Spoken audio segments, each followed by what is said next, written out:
एक छोटा सा गांव था जिसका नाम रामपुर मधुआ था। उसी गांव में भोला नाम का एक गरीब किसान रहता था। उसके छोटे से घर में भोला के बूढ़े माँ बाप रहते थे। भोला की पत्नी का नाम सुधा था और उसके 2 बच्चे थे जिनका नाम राजेश और पिंकी था। भोला के पिता शंभू की गांव में बहुत इज्जत थी।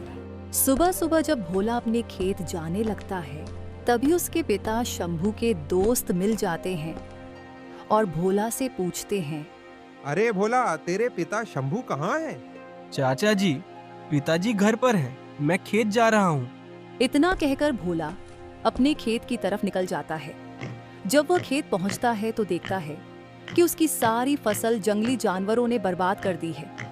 यह देखकर भोला के पैरों तले जमीन खिसक जाती है। वह डंडा लेकर जानवरों को भगाता है और अपनी बर्बाद फसल देखकर एक पेड़ के नीचे बैठ जाता है। भोला मन ही मन सोचने लगता है, अगर पिताजी को पता चल गया कि मेरी सारी फसल बर्बाद हो गई है तो वे मुझे बहुत डांटेंगे और शायद घर से भी निकाल देंगे। यह सोचकर भोला बहुत परेशान हो जाता है। फिर धीरे धीरे घर पहुंचता है और सारी बात अपने पिता शंभू को बता देता है। यह सुनकर शंभू बहुत गुस्सा हो जाता है और कहता है, निकम्मे, पूरी फसल बर्बाद कर दी। आज से तू मेरे घर में रहने लायक नहीं है, निकल जा यहाँ से। पिताजी, मुझसे गलती हो गई, मुझे माफ कर दीजिए। आगे से ऐसी गलती कभी नहीं होगी। लेकिन शंभू गुस्से में भोला को लात मारकर घर से निकाल देता है। उसी समय शंभू के कुछ दोस्त आते हैं और पूछते हैं, अरे भाई शंभू, तुम्हारा बेटा भोला कहाँ है? आज दिख नहीं रहा। अरे भाई, मैं क्या बताऊं, उस मनहूस ने मेरी सारी फसल जंगली जानवरों से बर्बाद करवा दी और घर आकर मुझे बर्बादी के किस्से सुना रहा था। तब मुझे गुस्सा आया और मैंने उसे लात मारकर घर से भगा दिया। तभी शंभू के दोस्त बोले, अरे तेरा दिमाग खराब है क्या? अरे शंभू, तेरा बस वही तो एक बेटा था और तू है कि उसे घर से भगा दिया।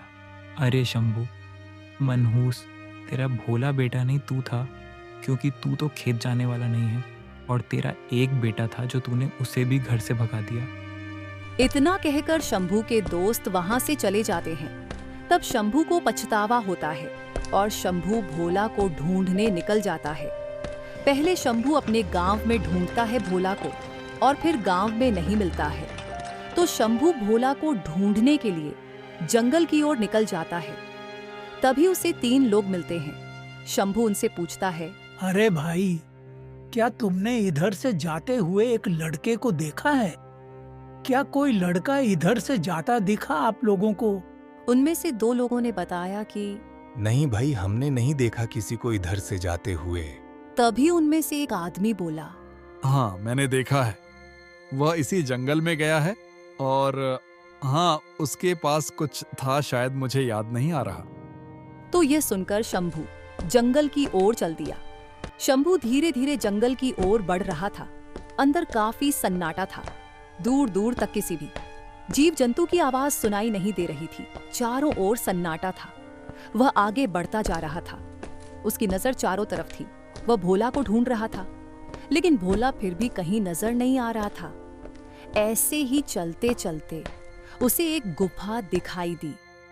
फिर शंभू इस गुफा के पास रुका और सोचने लगा कि यहाँ तो कहीं भोला दिखाई नहीं दे रहा। आखिर वह कहाँ चला गया? मैं उसे कहाँ कहाँ ढूंढूं? तभी कुछ समय अंतराल आसमान में काले बादल छाने लगे और अचानक तेज बारिश होने लगी। शंभू तुरंत गुफा के अंदर घुस गया। तभी गुफा के अंदर से एक आवाज आई, तुम कौन हो और इस गुफा में क्या कर रहे हो? तुम कौन हो और इस गुफा में क्या कर रहे हो? तभी शंभू डर गया और उसी गुफा में गिरकर बेहोश हो गया। और जब शंभू की आंखें खुली तब बारिश बंद हो चुकी थी और सुबह हो गई थी। जब शंभू आंख खोलता है तो उसे भोला की याद आती है और शंभू भोला को ढूंढने के लिए निकल पड़ता है। तभी एक पेड़ दिखाई देता है जिसमें से ढेर सारी रोशनी निकल रही थी। यह देखकर शंभू सन्न रह जाता है। तभी पेड़ से आवाज आती है। तुम तो भोला के पिता शंभू हो ना? तभी भोला बोलता है। हाँ, मैं भोला का पिता शंभू हूँ। आप कौन हैं? मैं वनरानी हूँ, इस जंगल की रानी। क्या मेरा एक काम करोगे? शंभू बहुत आलसी था तो उसने कहा कि नहीं, मैं कोई मदद नहीं कर सकता हूँ। मैंने भोला को देखा है। कहाँ देखा है आपने भोला को? कृपया मुझे बताइए। मैं ऐसे नहीं बता सकती। अगर जानना है कि भोला कहाँ है तो तुम्हें मेरी एक मदद करनी होगी। हाँ, तो मैं मदद करने के लिए तैयार हूँ। तुम अपना काम बोलो।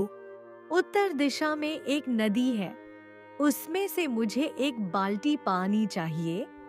तब शंभू ने एक बाल्टी उठाई और उत्तर दिशा की ओर चल दिया। चलते चलते उसे सामने की ओर एक नदी दिखाई देती है। ये तो वही नदी है। चलो, इसमें से एक बाल्टी पानी भर लेता हूँ और पेड़ के पास ले चलता हूँ। तब शंभू नदी के पास पहुंचता है और नदी में से पानी भर रहा था। तभी उसे किसी की चीखने की आवाज सुनाई दी। तब शंभू उठकर चारों तरफ देखता है तो कोई नहीं दिखता है। तो शंभू पानी भरकर जाने लगता है। तभी उसे लगा कि उसके पीछे से कोई भाग रहा हो।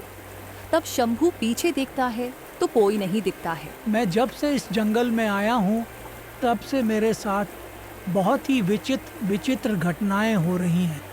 कभी कोई बोल रहा है तो कभी कोई चल रहा है, कोई चिल्ला रहा है। यह जंगल तो बड़ा ही रहस्यमय है और खतरनाक भी। मुझे संभाल कर रहना होगा। मुझे जल्दी यहाँ से निकलना होगा।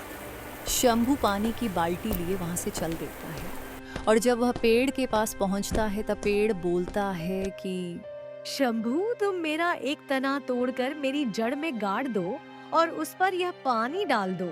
तो शंभू पेड़ के कहने के अनुसार सारा काम करता गया और बाद में पेड़ शंभू के काम से बहुत खुश हुआ और बोला कि जाओ शंभू, तुमको तुम्हारा भोला दक्षिण दिशा की ओर एक गुफा में मिलेगा। तो शंभू खुश हो जाता है और दक्षिण दिशा की ओर चल देता है। जाता है और देखता है कि भोला उसी गुफा में सो रहा है। तब शंभू गुफा में जाकर अपने बेटे को गले लगा लेता है और शंभू खुश होकर भोला को घर लेकर चला जाता है। अगर आपको ये कहानी अच्छी लगी हो तो वीडियो को लाइक और चैनल को सब्सक्राइब जरूर करें।